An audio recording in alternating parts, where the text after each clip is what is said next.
Halo semuanya, kembali lagi bareng aku Abdul Majid, mahasiswa psikologi, teman diskusi kalian. Di video kali ini aku bakal ngebahas tentang kenapa saat kita melihat suatu kejadian, kita mengamati suatu objek, setiap orang, setiap dari diri kita itu memiliki pandangan yang berbeda terhadap informasi atau objek tersebut.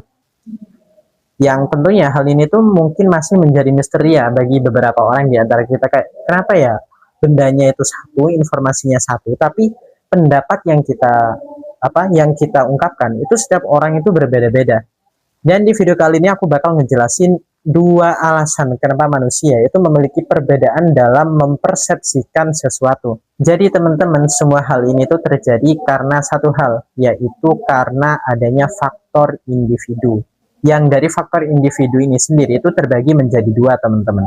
Yang karenanya, jadi otak kita itu melakukan penyaringan, melakukan seleksi terhadap informasi tersebut, kemudian menghasilkan persepsi yang akan kita lontarkan, yang akan kita berikan terhadap informasi maupun objek yang kita amati. Yang pertama itu adalah faktor sifat struktural atau sifat bawaan. Yang sifat ini itu merupakan sifat asli yang dimiliki oleh seseorang, yang sifatnya itu mungkin lebih permanen. Seperti misalnya itu ada tipe orang yang dia itu detail banget, bahkan terhadap hal-hal kecil dia itu sangat memperhatikan. Tetapi di sisi lain juga ada tipe orang yang mereka itu cuek gitu ya. Jadi dirinya tuh nggak acuh terhadap kondisi sekitarnya. Contohnya itu seperti ini, teman-teman. Ada ketika kita melihat suatu ruangan yang berantakan atau kamar kita berantakan. Kalau diri kita itu adalah tipe orang yang detail, maka diri kita nggak akan nyaman dengan kondisi tersebut.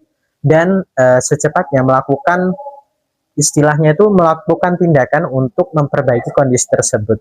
Sedangkan tipe orang yang cuek, mungkin dia bakal membiarkan ruangan yang berantakan tersebut. Karena ya, tipenya memang tidak memperhatikan hal-hal yang ada di sekitarnya. Dan yang kedua itu adalah faktor sifat temporer, yaitu kondisi saat ini yang sifatnya sementara. Sifat temporer itu meliputi kondisi emosi, perasaan, atau kebutuhan kita pada saat itu juga. Jadi ya sifatnya itu bisa berubah-ubah. Jadi suasana hati kita atau mood, atau bahkan kebutuhan fisik kita pada saat tertentu, itu sangat mempengaruhi bagaimana cara kita melihat atau merespon terhadap suatu informasi.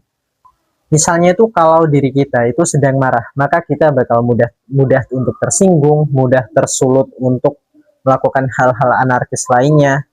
Berbeda dengan ketika kita saat santai, mungkin diri kita nggak mudah untuk terprovokasi, diri kita nggak mudah untuk terpancing, diri kita nggak mudah untuk melakukan hal-hal anarkis.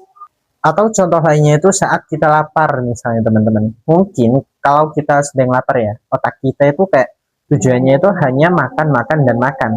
Nah, bisa jadi hidung kita atau indera penciuman kita itu bakal lebih mudah untuk merespon bahwa ada bau makanan, mata kita itu bakal lebih jeli untuk melihat makanan.